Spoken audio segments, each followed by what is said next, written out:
There is a man in Ottawa right now who has spent his entire career understanding how economies break. He ran the Bank of Canada. He ran the Bank of England.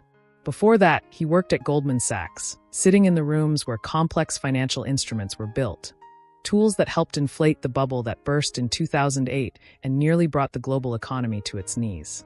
He understands systems, where the pressure points are, where the valves sit, how much force it takes to destabilize something that looks immovable from the outside.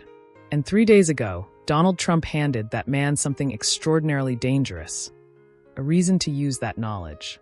Trump publicly demanded $2.8 trillion from Canada. Let that number sink in. $2.8 trillion. That is more than the annual GDP of entire developed nations. Standing in front of cameras, he told America's closest ally that it owed a bill for decades of military protection, and that it was time to pay up. It was meant to look like strength. It was framed as leverage. The assumption was simple. The United States is the largest economy in the world. Canada's economy is a fraction of its size. On paper, this should have been a mismatch. Make the demand. Apply pressure. Wait for capitulation.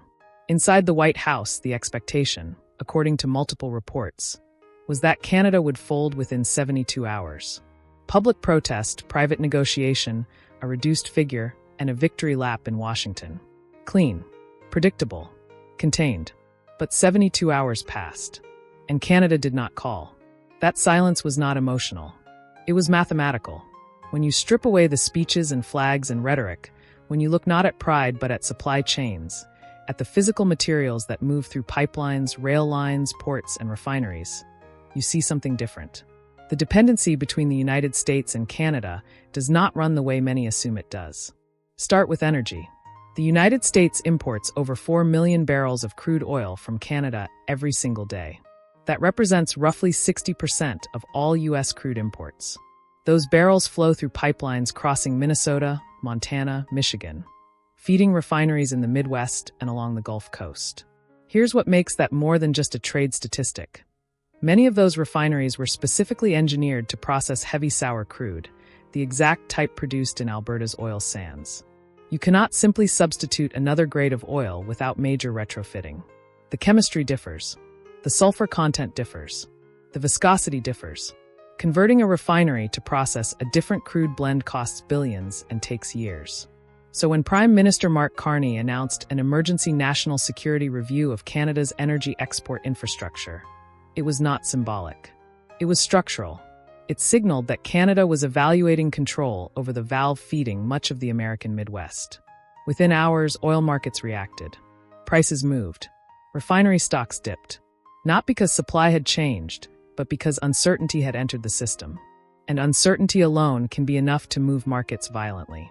But oil is only part of the story. The deeper concern, the one that reportedly triggered urgent briefings inside U.S. defense circles, is minerals. The United States military depends heavily on Canadian raw materials. Uranium, nickel, aluminum, cobalt, potash. Canada holds significant global uranium reserves and supplies a meaningful share of the feedstock that supports nuclear power generation in North America. Nickel, critical for jet engine components and advanced defense systems, flows across the border for processing. The U.S. has limited domestic refining capacity for several of these materials, and supply chains between the two countries are deeply integrated. Aluminum is another example. A substantial portion of U.S. aluminum imports originates in Canada. That aluminum feeds industries ranging from automotive manufacturing to aerospace and defense. This is not abstract trade theory. These are physical inputs, atoms and materials, that underpin national infrastructure and military readiness. And that is why this situation escalated from political theater to strategic concern. Carney's public response was measured, calm, technical. But behind the scenes, diplomatic channels reportedly accelerated. Canada has long-standing trade frameworks with Europe, including agreements with the European Union. Strengthening those ties offers diversification. Expanding energy and mineral exports eastward reduces reliance on a single dominant market. At the same time, Canada has Pacific access. The Trans Mountain Pipeline expansion allows increased crude shipments to the West Coast. From there, exports can move toward Asian markets such as Japan and South Korea, countries eager for stable energy partnerships. This is not retaliation in the short term. It is restructuring in the long term. If alternative buyers are secured, if contracts are signed, if infrastructure is redirected, leverage changes permanently. Even if tensions ease later, the diversification remains. And here is the broader implication. Other U.S. allies are watching. Trade relationships operate on predictability. If long-standing agreements appear vulnerable to sudden, unilateral demands, nations begin planning contingencies. Quietly, methodically, diversifying supply chains, building redundancy, signing secondary agreements. That does not happen loudly. But once it starts, it rarely reverses completely.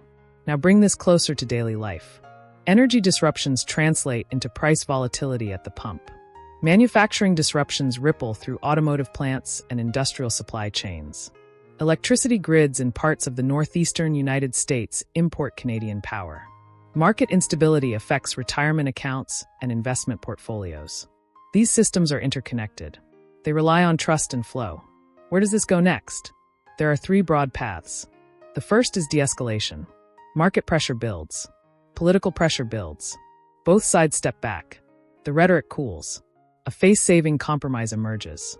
Trade continues, but with a lingering undercurrent of caution. The structural diversification Canada begins does not disappear. The second path is escalation. Tariffs expand. Countermeasures follow. Energy flows tighten. Markets react sharply. The economic damage spreads beyond borders. Confidence erodes. The third is strategic recalibration driven by defense realities. National security assessments weigh heavily. Long-term military supply chain vulnerabilities are evaluated. Cooler calculations override political instinct.